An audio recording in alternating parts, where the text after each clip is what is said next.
Hi, Doug Hasty here, Down to Earth Golf. So now you're a good chipper. You really want to refine it and get better at it. Okay, first thing you want to look at is your wedges, your equipment. Pretty important. I've got Vokey wedges.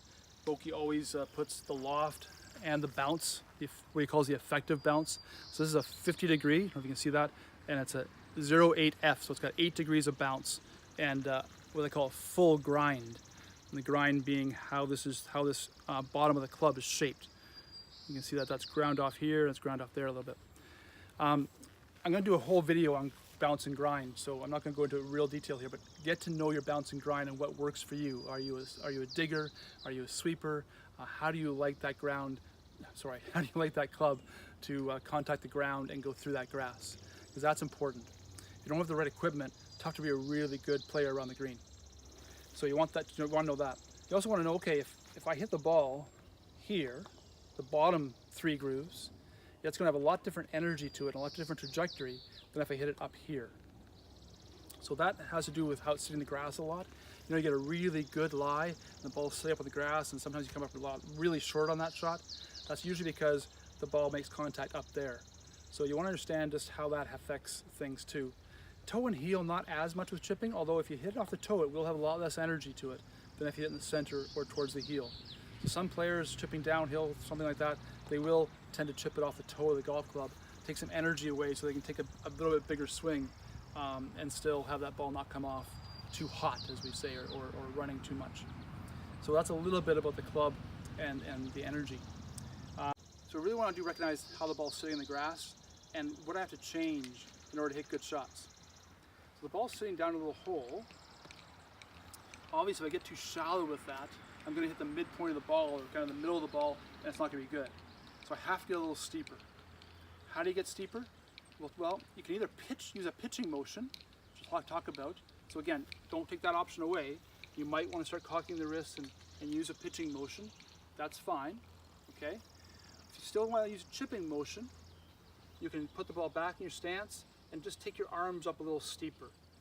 Or even keep the ball forward in your stance, but get things up steeper so that right elbow really bends and you get it steeper that way without using the wrists, which is sometimes a better option. So I would work with both. See what's more comfortable with you. Are you comfortable with the ball sitting in a little hole, kind of just changing that angle of attack by taking the club up steeper and coming down on it like that? Or is it more comfortable for you to use a pitching motion, let the wrist cock a little bit, and come down with it like that? Those probably have very similar angle of attacks. I just did it different ways. So you want to start to experiment with that as you're really getting better with this.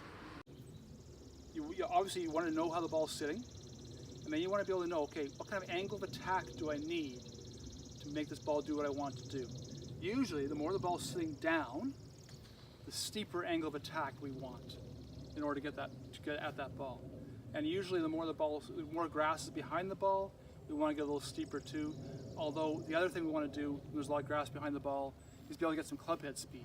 So sometimes you want to open the face, use more loft, or use more loft, and be able to take a bigger swing so that club will move through that grass. So again, if it's just grass behind the ball, maybe a little bit more acceleration, a little bit bigger swing with more loft, or opening the face of the golf club. If it's in a hole, you probably have to get a little steeper at it. And we'll talk about it in the instruction phase of this chipping video. Another thing I wanted to talk about was landing spots.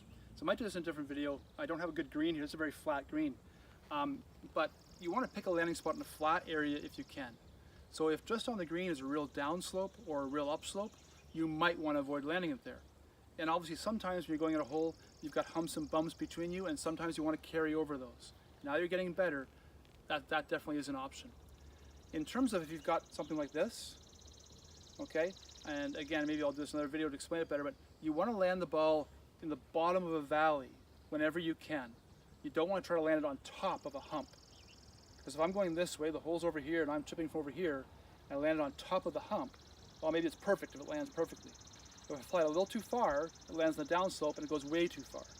If I land a little short, it gets the upslope and stops it. On the other hand, if I aim it to land in the bottom of the valley, if I land it short, it lands in the downslope and kicks it forward more, which is what I want.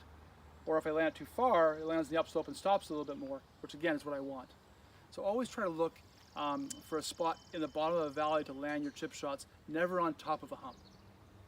Okay, good golf.